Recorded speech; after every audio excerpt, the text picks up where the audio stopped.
Welcome back.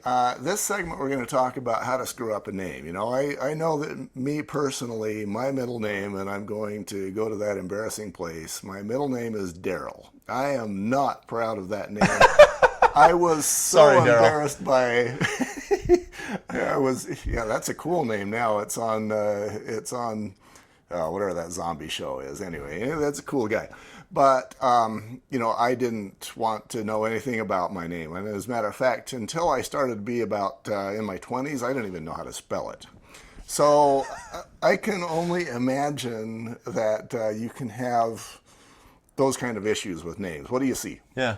Well, I see the worst thing is when John Stephen Matthews, whose dad's name is John Matthews, goes by Stephen, and then you write a name for someone else, a contract for someone else, rather than your borrower. So the easiest thing to do is take your clients to a lender, get them pre-approved, pre-qualified, and find out what name should be on the documents. Find out what name they want to sign. They don't necessarily have to go by their full legal name. They can go by their middle name. John can go by Jonathan or John. He can do it however he'd like, but it just needs to be consistent. So, now that you mention that, I have a good friend whose name is John, and he is John, last name the third. yeah. And I imagine that third probably becomes an important part of his legal name as he's. Just if they want to hold title like that. We just need consistency of documents. So if you're putting the name on the contract and there's a chance that it could be someone else, that's where you need to clarify.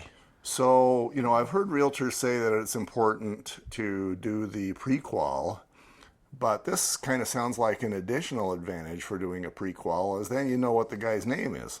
Yeah.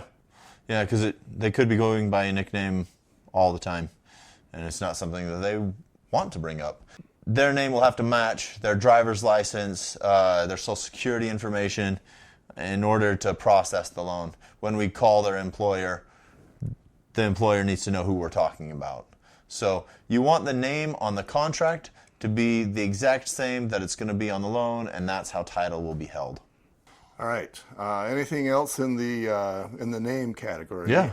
Yeah. You don't want to put more people on or less people on than are going to be on the loan. Everybody's on the contract, needs to be on the loan. So a lot of times husband and wife buying a house, but the one of them has less desirable credit or a situation that would make it beneficial for them not to be on the loan. So you can put whoever you want on, husband and wife on in the buyer, and then take one of them off in an addendum. But if you can find out that the husband or wife is not going to be on the loan, you can just start your contract right. Okay, so I'm thinking of a scenario maybe where we've got newlyweds. Maybe one of them, let's say that they're 40, and husband marries wife. We'll make the husband the guy who just took out a bankruptcy. Okie dokie. And so maybe the wife is applying in her name, and perhaps they both want to be on title, just for cause. Yeah. But one of them isn't a good loan applicant. Okay, well, this is where it gets interesting.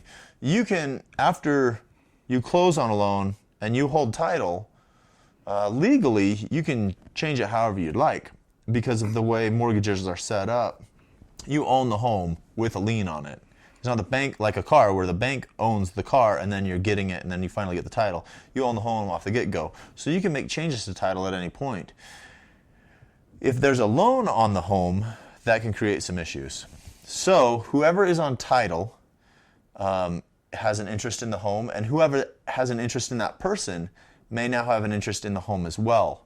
So if this spouse that has bankruptcy also has judgments or some derogatories against them that are attached to them by person, they will become attached to the home as soon as they're put on title. So the wife, let's say the wife gets the loan. She's on title. She wants to add her husband. He's got judgments against him.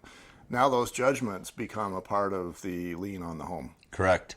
And so it's not uncommon or impossible to make changes to title after you close on the home, but you're definitely going to want to check anybody whose name you plan on putting on title to make sure that it's safe. Yeah, because that basically what's happening is those judgments go from being against him to being against both of them.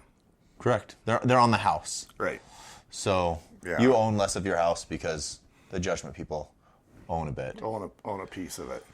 We can make changes to title. It's most important to get the purchase contract right as soon as you can.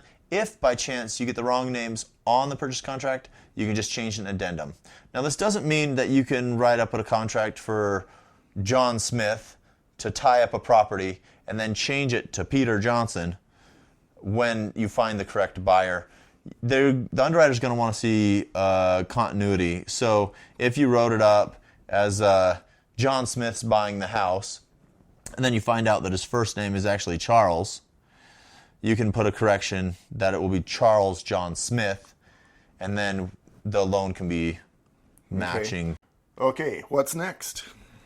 Next, we want to talk about the address. We'll be right back. Okay.